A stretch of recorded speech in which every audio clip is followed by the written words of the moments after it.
বা আপোষের রাজনীতির প্রতি তার অনীহা এখান থেকে উচ্চারিত। আপনারা দেখতে পাচ্ছেন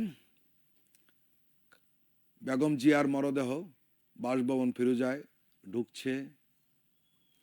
সেখানে তাকে শেষ বিদায় জানাবেন তার স্বজনরা, তার আত্মীয় স্বজনরা। গাড়ি ইতিমধ্যে বাসভবনের ভিতরে ঢুকে পড়েছে এবং আমরা দেখলাম যে গেটটি আস্তে আস্তে বন্ধ করে দিয়েছে এবং আইনশৃঙ্খলা বাহিনী তৎপর রয়েছেন।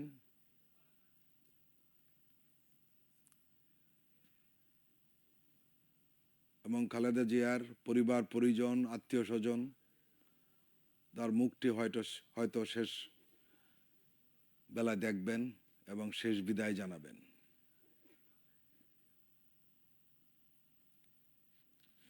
রাজনৈতিক জীবনে বিতর্ক ছিল, সমালোচনা ছিল, ভিন্নমত ছিল, এটা স্বাভাবিক। দীর্ঘ সময় ক্ষমতার কেন্দ্রবিন্দুতে থাকলে বিতর্ক অনিবার্য, কিন্তু তার দেশপ্রেম নিয়ে কেউ প্রশ্ন তুলতে পারেনি। একজন রাষ্ট্রনায়ককে মূল্যায়ন করতে হয় তার সামগ্রিক ভূমিকার উপর। গণতন্ত্রের প্রশ্নে তিনি ছিলেন দৃঢ়, বিরোধী রাজনীতির অধিকার রক্ষায় ছিলেন অবিচল, ক্ষমতার বাইরে থেকেও রাজনৈতিক লড়াই চালিয়ে যাওয়ার সাহস দেখিয়েছেন। এ সাহস তাকে সবার থেকে আলাদা মর্যাদা দিয়েছে।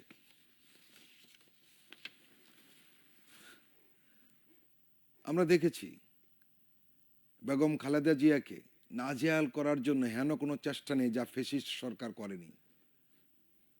কিন্তু আজ জাতি দেখছে তাদের প্রিয় নেত্রী কিভাবে মর্যাদার সঙ্গে, সম্মানের সঙ্গে বিদায় নিচ্ছেন। একজন রাজনীতিবিদদের এই গৌরবজনক বিদায় নিঃসন্দেহে তার জীবনের সাফল্যের গল্পকেই মনে করিয়ে দেয়।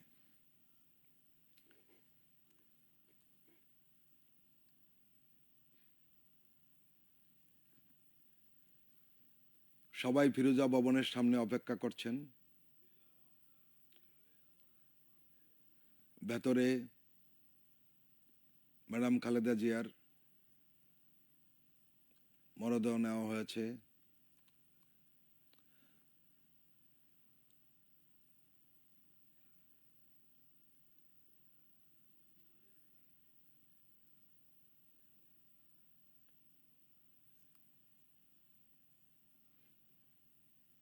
আমরা দেখতে পাচ্ছি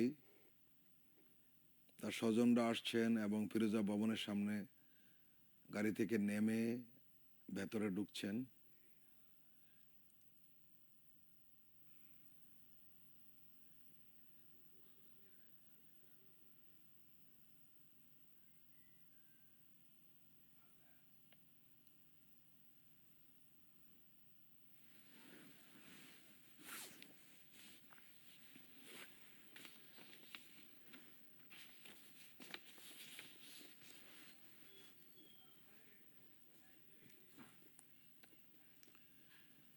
বেগম খালেদা জিয়া সারাটা জীবন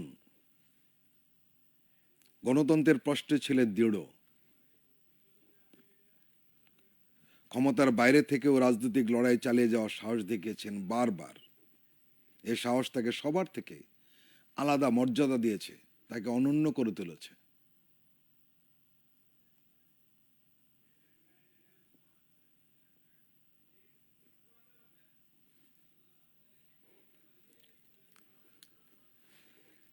কেন খালেদা জিয়াকে দেশের মানুষ মনে রাখবে? আসলে বাংলাদেশের ইতিহাসে, রাজনৈতিক ইতিহাসে কিছু মানুষ আছেন যাদের নাম সব সময়ের সাথে সাথে মুছে যায় না।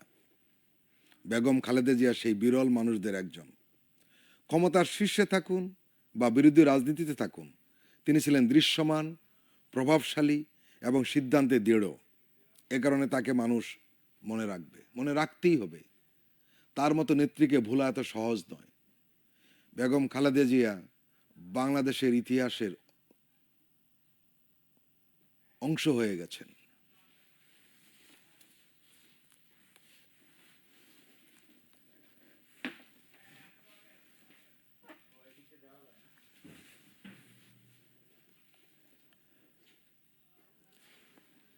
খালেদা জিয়া ছিলেন বাংলাদেশের গণতান্ত্রিক রাজনীতির এক গুরুত্বপূর্ণ মুখ।